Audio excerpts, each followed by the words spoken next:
Welcome back. Now, before the break, I was speaking with Dr. Sulaiman Abdullahi, policy analyst, on the issue of the Kogi State affair on the path to the elections. I'll be joined now by an APC member, a stakeholder, particularly in the north-central region of Nigeria. He joins me now to speak on the matter and also the issue of the leadership transition in the APC and alleged unrest within the party. Welcome, Musa Mama Kotagora. It's good to have you. You're highly welcome. All right. We were speaking about the Kogi issue just before you came. I'd like to get your thoughts on it. You're a party member. This is the governor from your party. This is your party trying to retain power for the next cycle. What's your take on what's going on in that state at the moment? I don't have much to say in the issue of Kogi, but what I'm to say as a party man, and the party is supreme, but what I'm to say is there's an adage that said, make hay before the sunshine. APC should try as much as possible to adjust that in-house crisis in Kogi State before even going to the poll.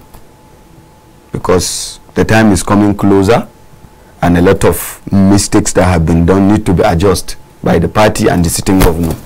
If not, we are likely to lose the governorship ticket, or we are likely to lose the seat in Kogi. Because a lot of controversies have been coming, which a lot have been blaming the governor.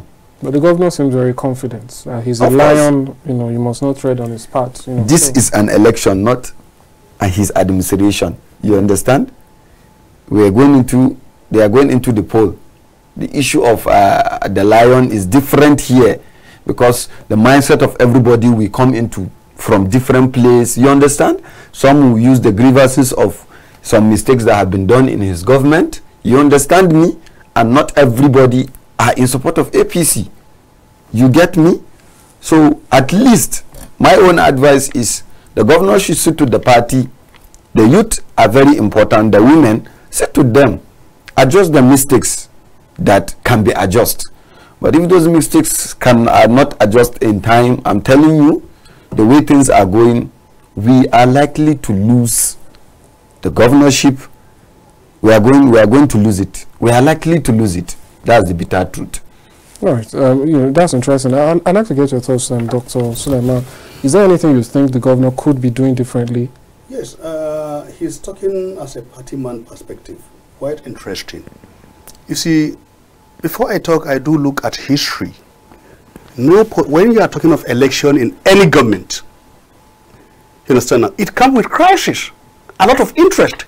Even at federal level, you have the crisis issue between Osibanjo and his principal officer who made him to who is he, which is today the president. You understand now? You have the crisis between President Muhammadu Buhari, the cabal, and Tinubu. You understand now? You have only the party crisis. The Abdullah Adabu is the one supporting the former Senate president. All those crises are there, but the PDP at national level was able to put all these things together behind them and won the election. You understand now? So today, it is the same ball game at what? At state level. Just as he said, the power at the state matters a lot, which is APC, and the governor is an APC man, and the man coming under APC, under his flagship is what? Is an APC man, you understand now? So, I believe that, look, at the 11th hour, they will know the risk ahead of them, and they will be able to close the gaps. But I want you to understand one thing. In this part of the world, we like doing things with what will fire brigade approach. And at the end, you see us coming out to result. So maybe as a black man or as an African man, this is our nature. And we get result, even better. So I believe the way we are going, at the end, you understand now, because no government at the top will like to lose a state election. That he is having total control. You understand now? So with that, and history, if eventually His Excellency lost that state, history will not forgive him politically. You understand now? Because he knew what it cost the state to have that seat. Because this state has been controlled before by PDP for 8 years. Now it comes to, then how will you dare say, look, we will just throw it away? So I think they'll get it right at the end of the day. Thank you very much. All right. I think that's fair enough. But let me hear from you, Mr. Kontagora. Do you think your party will get its act together in time for the elections, just as we saw on the national level? To adjustment, if the party is ready to adjust, you understand? If the party is ready to reconcile, you understand? The problem of Kogi is 2 to 3 things. There are a lot of people that have grievances with the party, with the sitting governor. You understand? There should be a reconciliation committee.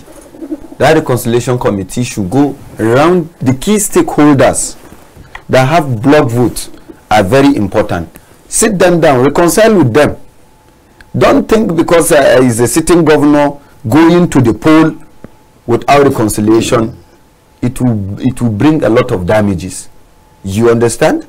Because it will be in favor of him as the governor, but the end time on the era of election, he may not have power to say anything. It is the eve of election. But a reconciliation committee should be formed now. Bring back the youth, bring back the women, all those that have contested, you understand, that have a lot of grievances. Sit them down. As you said, I understand the perspective you are coming out from, but reconciliation is very, very important. Get to the round table. If Mr. A has been hurt by Mr. B, let's keep that grievances aside and win the election first. You understand? But Mr. B is complaining about Mr. C, Mr. D. All these things will not lead to anywhere, but bring a lot of confusion, and those confusion will be hidden till the early age, the era of the election, before those confusion will come out. But it's very important, if the reconciliation committee have been formed, it is very important, go and sit with whoever that has grievances. The party executive in Kogi knows those people that have grievances. Sit with them, plead with them. I believe this is the time of plead. It is not the time of because APC have ruled for 8 years, they have power. No, plead with them. All right, let's use this now and segue into the other part of the conversation, the leadership tussle. What you are describing now is a pre-election matter. I like to think that maybe these are some of the conversations that were held before the APC went into the presidential, and they ended up winning. Now, after winning, we are starting to see some things happening. It's just as people say, I don't know, from where I come from, they say if you are having a disagreement and you are settling, you pet each other, till, you are fully settled, and then you can show your true colors. We saw that in the primaries leading up to the election, the APC national chairman almost, in a manner of speaking, pulled a heist where he came up with a candidate that is the Senate president, and then, he did not end up winning. Asiwaju Bola Ahmed Tinubu were benched. Now we're saying that the APC national chairman has gone. He has refused to comment on what exactly is going on with the resignation. Allegedly, he said he wants President Tinubu to return before he speaks. We're not very clear on what's going on, but he has been removed in one form or another. What is going on? Is the party in trouble? Is the president fighting the party? What is really the issue? To me, the president is not fighting the party. I say this times without number. Before the primaries, everybody has various interests. You understand me? The interest of the national chairman will not be the same with the members of the NWC. You understand? Because they are trying to buy the idea, to sell their various ideas to other members of the NWC. Abla Adamu telling the world that he has interest in Senator, the former Senate president, he's not wrong, because that's his interest. Everybody has different interests. But immediately after the primaries, nobody will come out and tell me Abla Adamu did not support Asiwaju. Abla Adamu went rally round the 36th of the federation. He went for the primaries. You understand? There is no party that we say they don't have conflict. You understand? Well, APC have made a mistake bringing out the conflict out. The conflict of APC is even better than other political parties. You understand? What I expected the party, the members of the NWC, to do is wait for the coming of the president at how the national chairman was expecting before jumping into conclusion. Now the danger on what has happened is either two things. The national chairman have people backing him as the national chairman. He has his supporters. A lot of things can come at the end. If now, as the constitution of the party has said, if the national chairman is leaving, second in command can take over.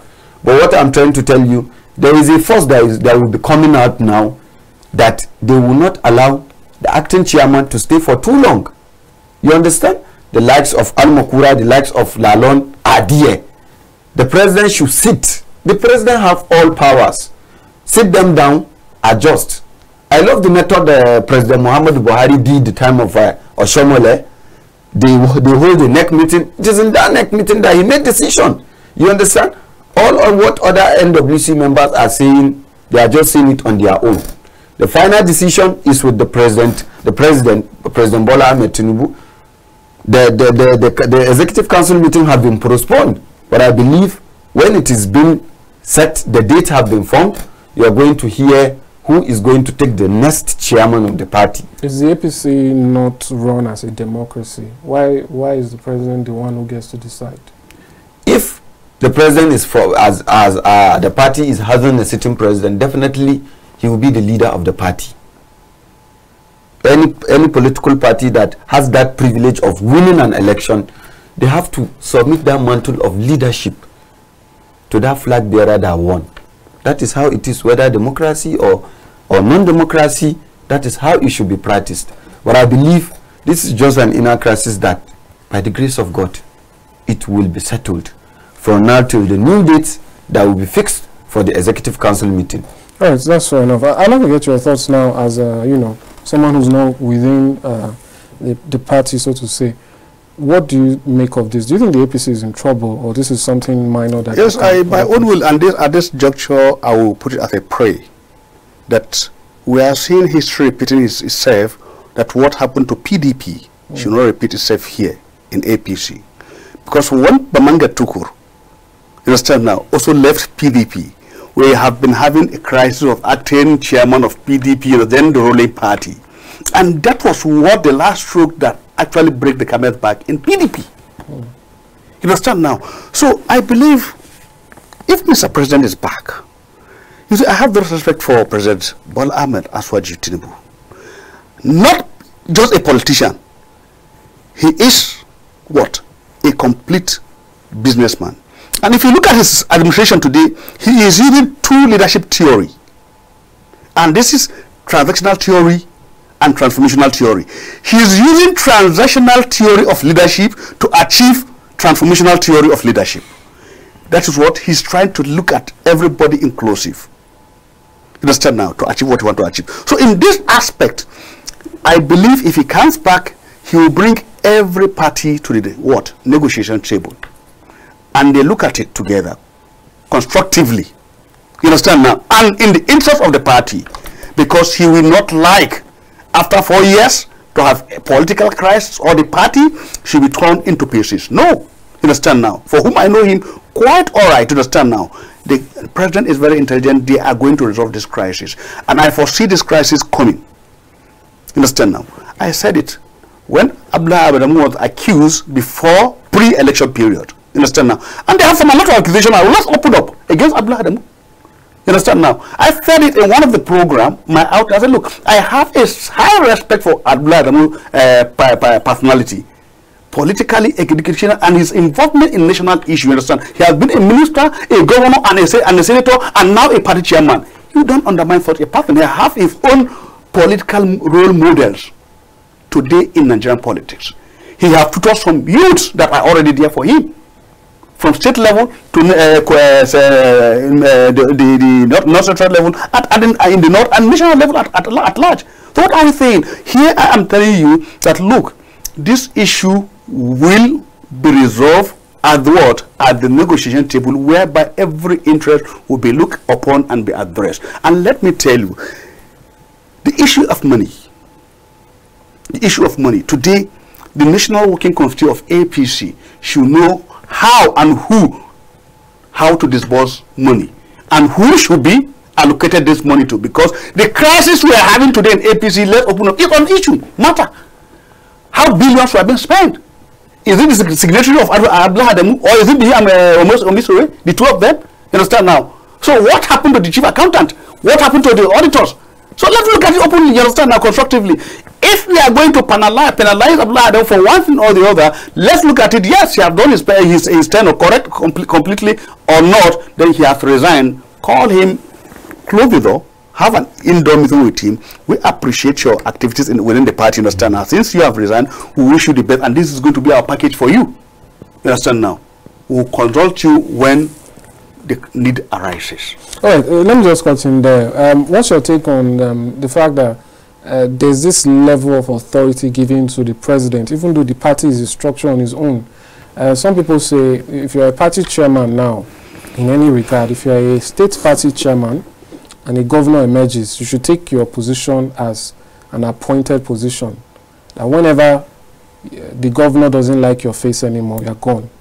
The same thing even if you're a local government chairman and is a state and so on and so forth.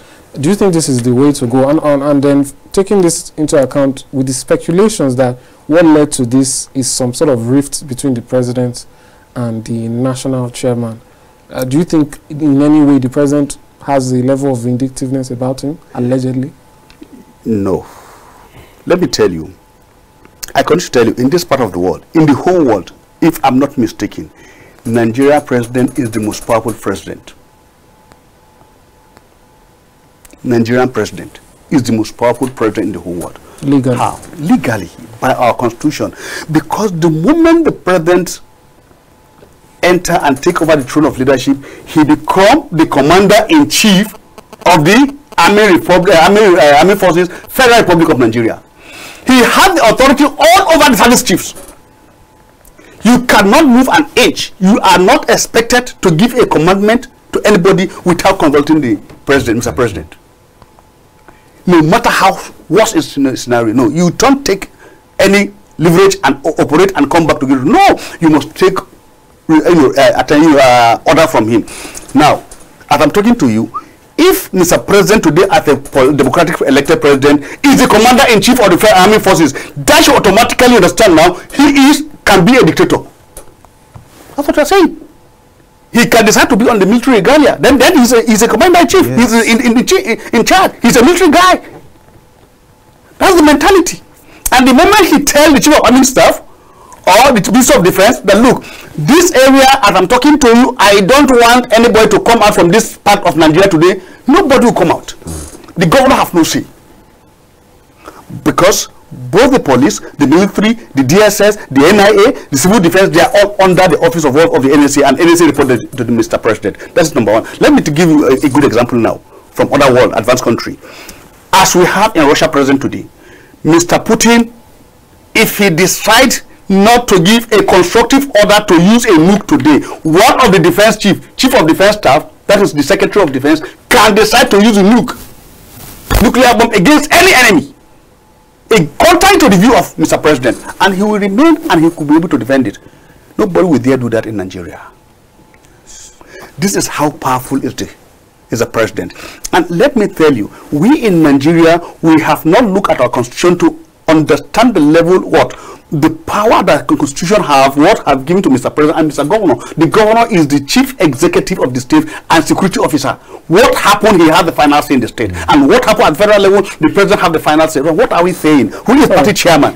Mr. President. All right, it remains to be seen exactly how the constitution would grant him the power to, have say over the national chairman within the party. But that's another issue. I'd like to, you to speak to the issue of the alleged witch hunting, people call it, that the people who seemingly were not on the Asiwaju train from the start are getting one level of, attack, so to speak, or the other. We saw the EFCC chairman, who is alleged to have been one of those who advocated for, what's it called, the Naira redesign policy, which was believed to be something that could endanger the president's chances. We have the CBN governor, who is the face of that policy and who many people also accused of trying to sabotage the party in connivance with some cabals, as they called it at the time.